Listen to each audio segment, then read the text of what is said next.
Welcome. Today I'm going to be showing you guys how to play Everdell. But first thing I wanted to do was to show you all the interesting animal meeples that you can play with in Everdell. Now I don't have the collector's edition for Everdell, I just have the retail edition. So there are some things that other people will show you that I do not have because they might have the collector's edition. But for the retail edition, you do get the red squirrels as one of the starting players.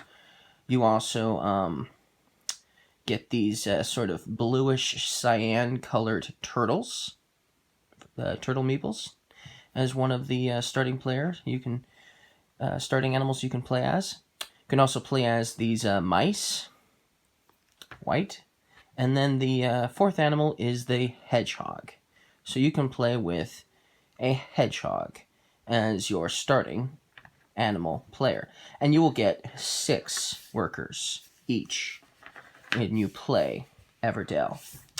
But you'll only start with 2 of them in the beginning of the game. Now, there are 4 seasons in Everdell, and you actually start in winter, so it makes sense that in winter you have very few workers who are willing to work in the cold.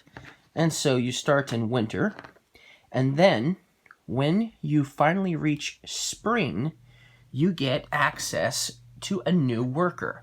And so your worker will sit on top of the Ever tree for spring, and he will sit there until you enter spring. When you're ready to move on to summer, there will be another one sitting there as well. And so you can get your next worker for summer. And then when you finally reach autumn, there will be 2 more workers raring to go to help you. And so that's how you get all of your workers. So that's cool. That's really cool.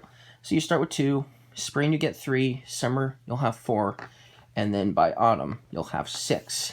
And when you're done with autumn, it'll be game over for you. Other players, however, they may still be playing while your turn is done, and that can happen. Another thing that can happen is you can be in summer and all your opponents can be in spring. That's also allowed. So you do not have to wait. You can just continue playing, which is kind of nice. Instead of waiting for everyone else to finish their season to meet you in summer or spring for that matter, you can continue to play. But then once you reach winter and everyone else is still playing, or should I say once you reach the end of autumn and everyone else is still playing, yes, then you'll just be watching everyone else play until they're done as well.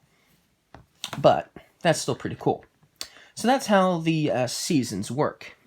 Now, another thing that's really cool about seasons is at the beginning of each season, there are some abilities that might get activated. So that's cool. It's kind of blurry, so let's see if I can get it a little closer and unblur it. Or, better yet, let's go like that. There we go. So, if you have any cards that have that plant symbol on them, for spring, there we go, it finally unblurred. If you have any of the cards with that symbol that looks like a plant on the left side, for spring, you get to activate all of your cards that have that ability, that are that particular card. And we'll go over the cards later, so that will make more sense. And same thing with autumn. Autumn also activates those abilities. But then summer is a little different. During summer, you'll actually get to draw 2 cards from the meadow to put into your hand.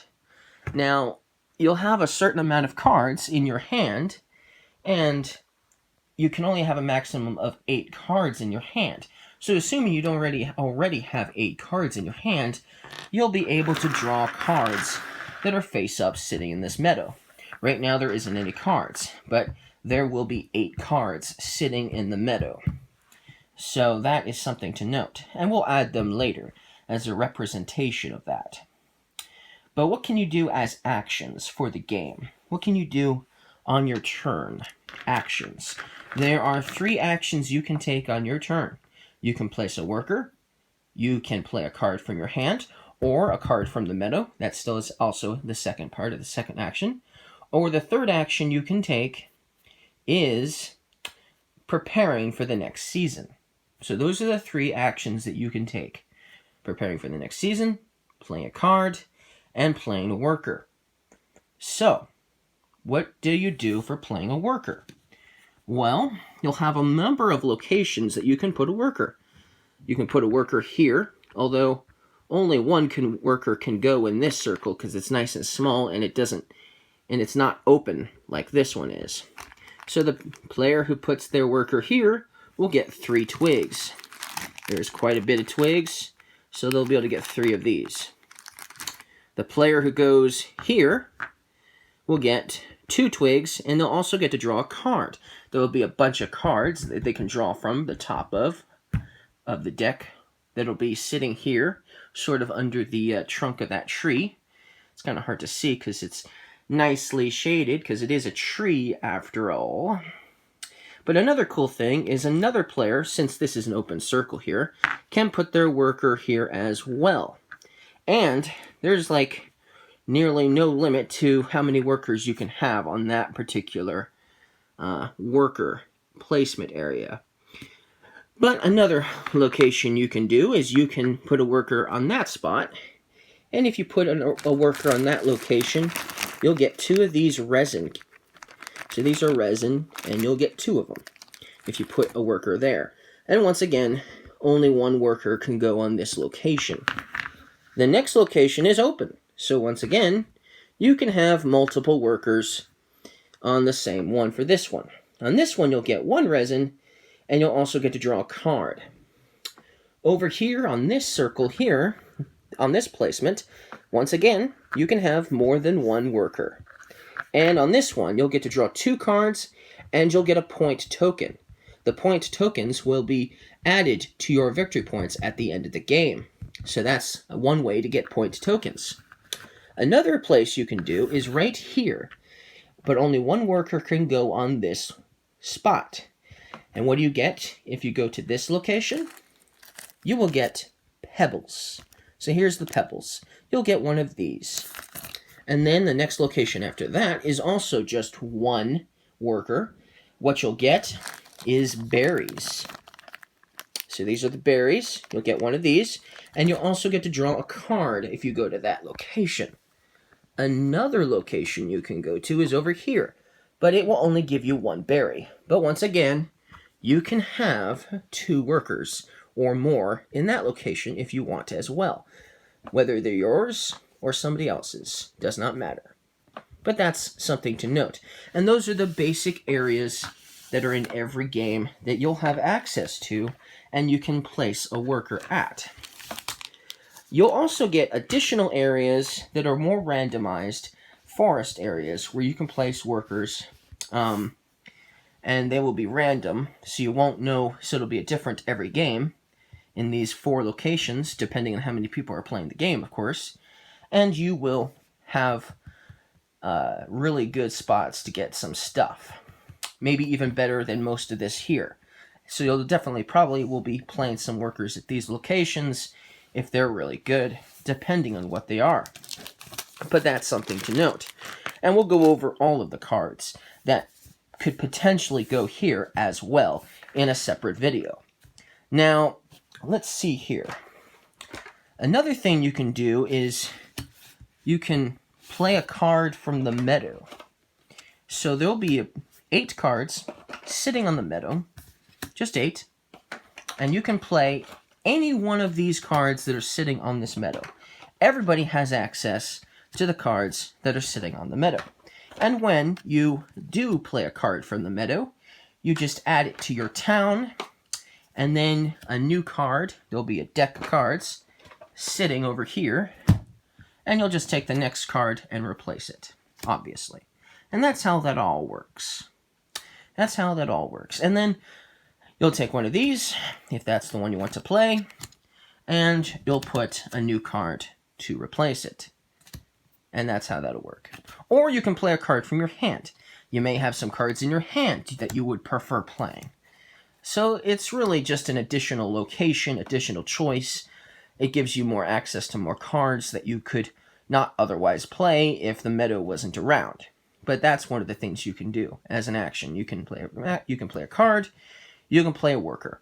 And there are even some cards that allow you to place workers on them. Like the Cemetery, for instance, is a card you can place a worker on as well, but only on this spot. The second spot must have a particular requirement involved in order to place a worker on the second location. But the first location is always available, which is nice. So that's really cool. That is something to note as well, obviously. Now, there are two types of cards you can place. You can place critters, or you can place construction. A construction card is basically a building, and a critter is obviously a very awesome, adorable animal. Like this lizard here is a critter. So that's one of the critters right there. Or a building, like the farm here, is a construction card. So those are the two types, construction and critter. Now, there are also additional types. So you'll notice that we have this one is a different color, and this one is red, this one is green, that one's the same one as the first one, and this one over here is even purple. So there's 5 of them. There's 5 different colors all together, and they each have basically a different work for a different one of these here. So we have this type, obviously, and this type, and this type. If you want to win one of these, and which are just going to be extra points at the end of the game, and you have to place a worker on them to receive them, of course. But once you get these, like this one here goes for the Cartographer's Expedition. If you meet the requirements of getting that and place a worker, you could receive this. Basically, in order to acquire the Cartographer's Guild, you would need to have these types of cards in your town. So here's one of them with the axe, or bag, I guess you could say, at the end of a rope, at the end of the stick. Here's another one, the Undertaker, and here's another Undertaker. So if you had all 3 of these in your town, this one, and this one, you could put a worker on this one here and get 3 extra points. So that's something to note. And we will go over what each of these 5 different colored cards are actually called in the next video.